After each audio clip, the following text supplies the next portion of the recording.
I'm checking to see if I have gone live. I initially got a message from Facebook to try again, but it looks like we're working here.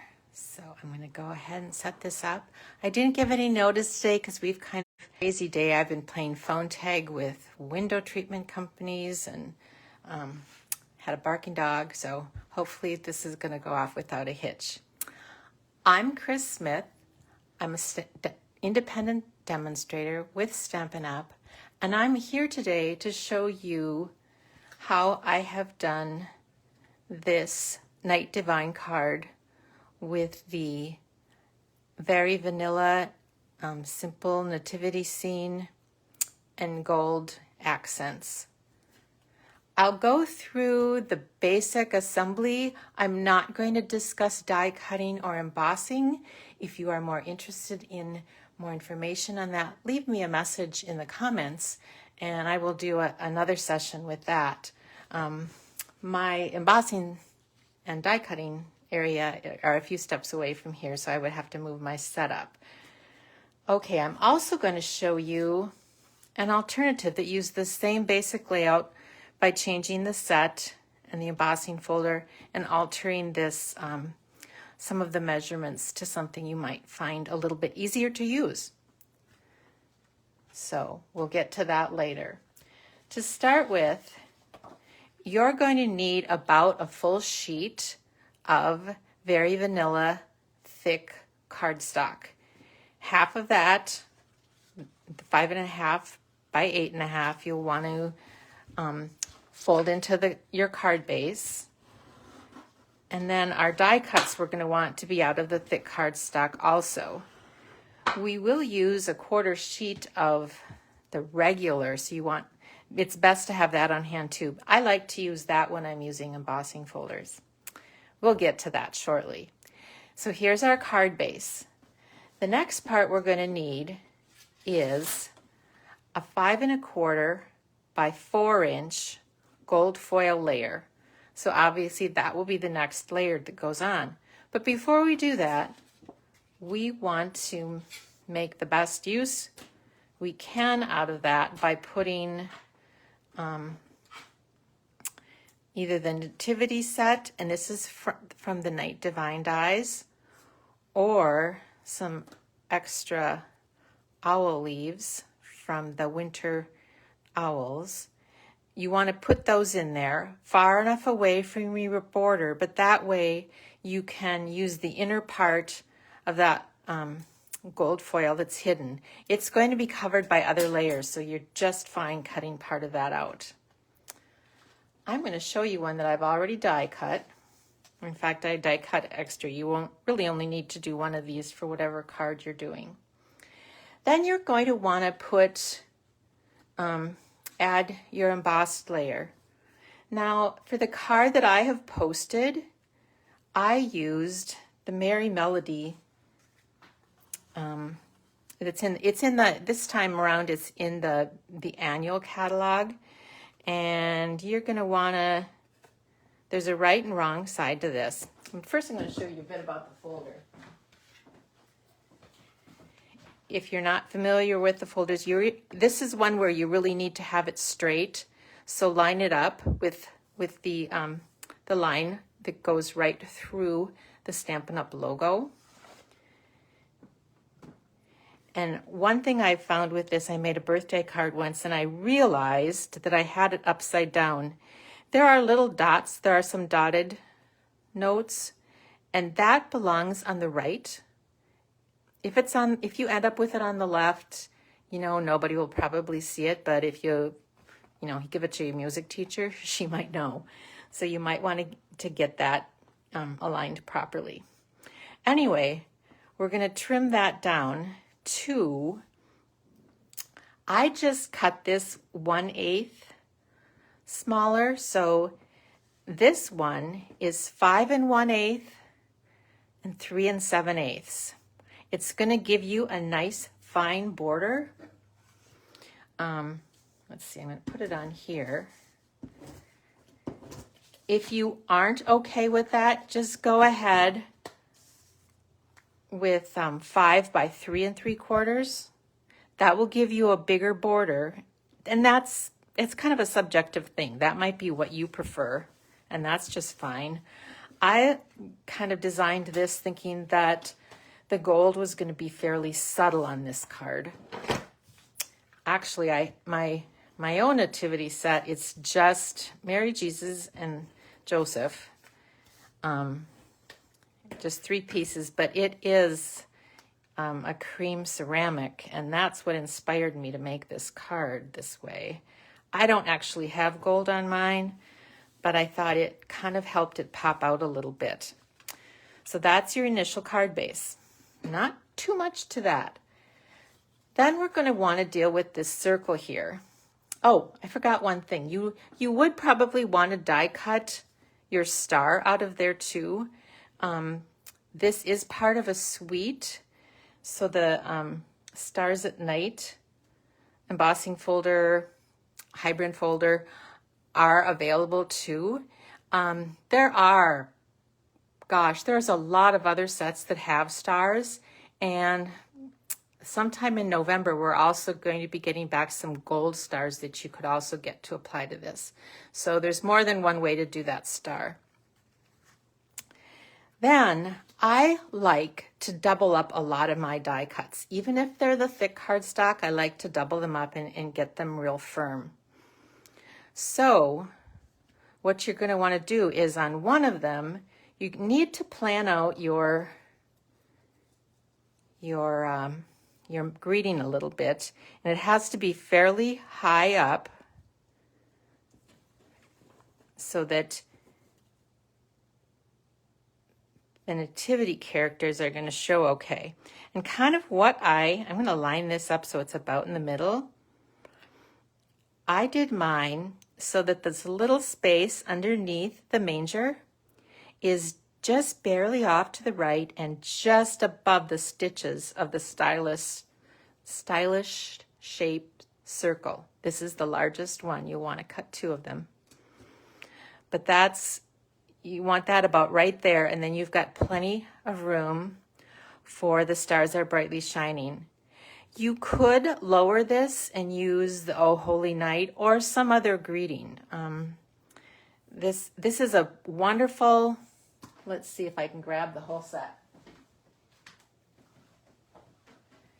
It's full of my little tapes here, but this is the full set with lots of words. If you have a lot of nativity related Christmas greetings, you could even just go with the dies. They are beautiful. They're very detailed, and they don't need any stamps. They work totally on their own. And they're, I think, just $27, so it's not a bad deal. So you can use other words if you like. You can even go with joy and peace, and it would work. And it gives you quite a bit more room if that's your preference. Okay, so you're going to want to line that up, and you can see I've already embossed this one, but the bottom of the manger just barely fits above the stitches at the edge of the circle. So that's kind of how you know you're going to get it in the right place. Okay, now let's put together these parts. I did cut a very vanilla thick manger scene here. And I also cut the gold one out of that gold foil layer. I'm going to put a little bit of gold on the back. I'm going to show you how I layer these. I had to hold the picture sideways to try to even get it to show when I photographed it. I don't know, have any of you, maybe Lennox even makes a manger scene, but I know they have dishes that are gold rimmed. And that's about, can you see the gold? It's just barely showing, but you can't go over too far because we have this staff that the shepherd is holding. But that's about right. I don't get real fussy with my my gluing, I just use a paper strip if I need to go under there. So it doesn't look like this is a problem, but let's just pretend it's going to be a problem. So I'm going to go ahead and show you this part. I'm guessing that since I didn't put glue under here, look at, I can't even separate it.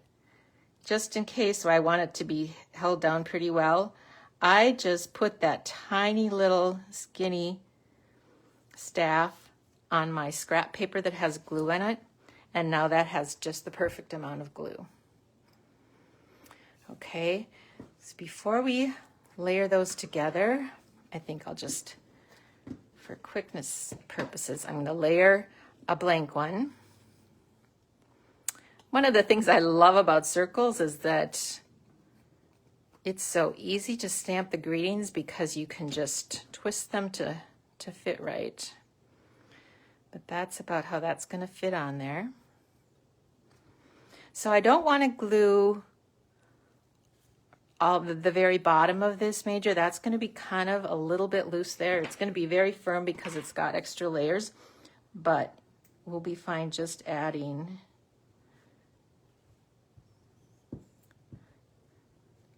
a bit of glue to get this on here.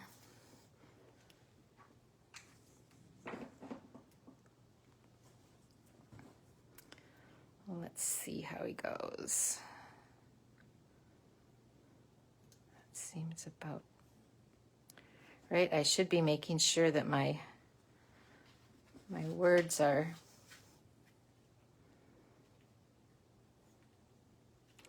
level. Oop, I want that one to go over a bit. And there we go. And this, I'm not using any dimensionals here. This is a nice card for mailing. It has a bit of weight to it, but not too awfully much. And no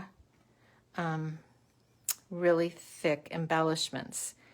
Now, if you got the gold stars, those are a little thicker.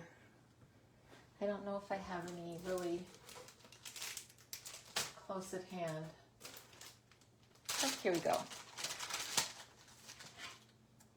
My little sample. I shared some with Downline. So they're a little bit thicker, but not too bad. So you could put those up there. I did cut a bunch of gold stars out earlier, so I would have some, and then that will go right up there.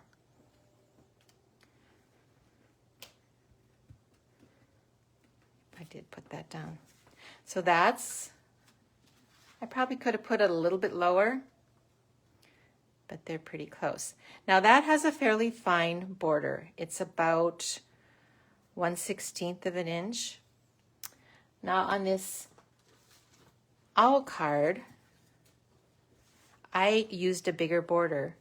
So this gold sheet is still 5 1/4 by 4 inches, just like the previous card. But I cut down the embossed layer to 5 by 3 1/4, giving you a bigger border. And you see a little bit more of the gold in this particular one. So I think that that's a nice balance. One thing I do want to show you quick about the embossed layer. I emboss a full quarter sheet, so 5 1/2 by 4 1/4, and then trim it down. The various embossing folders kind of shrink your paper a tad bit, and it also gives you a little extra wiggle room in case you didn't get it in there straight. You can straighten it up if you're trimming a bit off. There can be a problem when you're trimming them off, so I wanted to address that too. If you have a guillotine type cutter, that is really nice because it'll give you a real crisp cut. If you're using a regular trimmer with this kind of a blade, it's good to make sure you have a sharp blade. And another thing you can do is I'm going to make this 4 inches wide. You can start in the middle, and that kind of helps you prevent some tearing that kind of can happen if that blade gets caught in the paper and tries to move the paper along with the blade. And this one, I think I'm going to cut off from the heavy. See, my sharp blade is cutting it even if I don't start in the middle. This is the Snowflake Sky folder, and it's got heavier snow accumulated at the bottom and lighter snow at the top. And that's what I did with this card. It's going to be the same thing. It's just that you would work a little bit differently with your owl. And this is an owl that it actually has 3 main parts. It's the regular body and smaller leaves or wings of the owl. And then it has fancier wings that get added. So in order to mimic that gold bit that we put on the nativity scene, I'm just going to add a little bit. This is kind of a big area here that I'm going to attach there, and I'm going to do it. I did one side already, just so a little bit is going to show. Those are fairly thin little sections, so if you go too far, you'll show the opening, which is more than you want to do. But that's how that's going to be. And then I'm going to use that, my trick with my, with my scrap.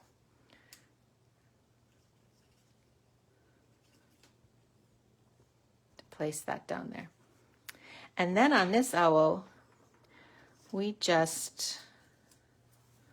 going to put a little bit of glue. We could use the strip there.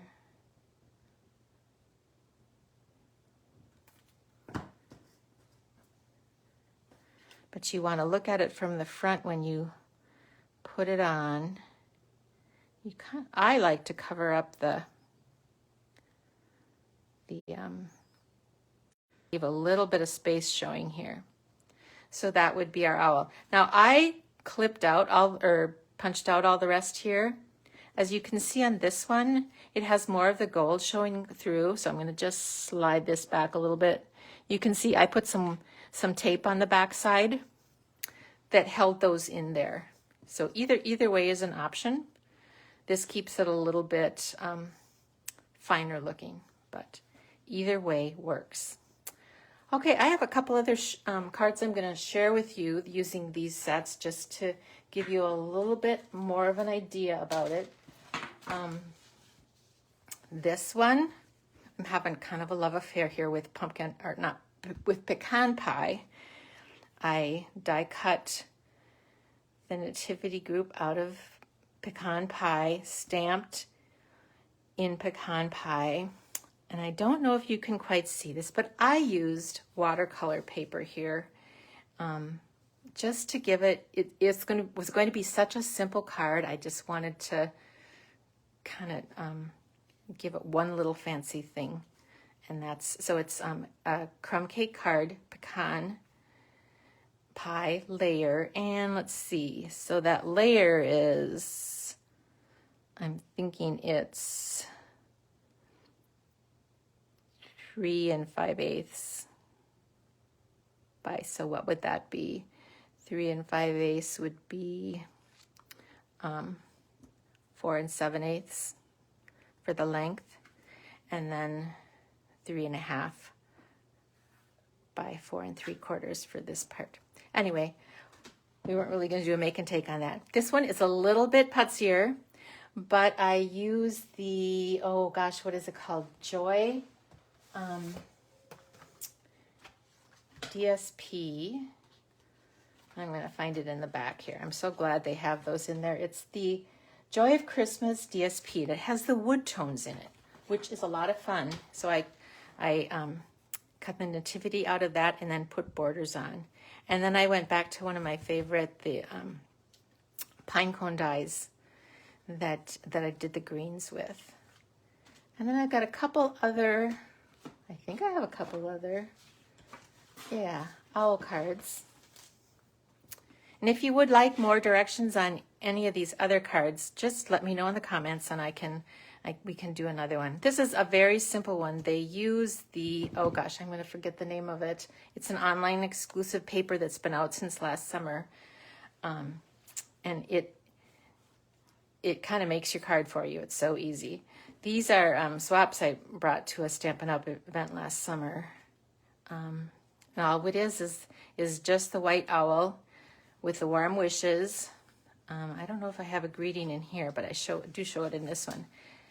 And this one opens like this. So it uses pretty much the whole piece. And I use the warm wishes.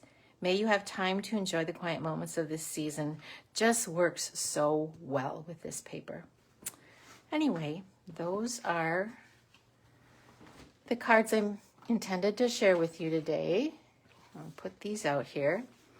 I will let you know I do have a host code if you decide you would like to shop with me. You want to look for Chris Smith and use this host code. It is also listed on my blog. I have a blog at inkpad.typepad.com. And let me know what you think and what you'd like to see in future videos. Thanks so much. I appreciate you watching.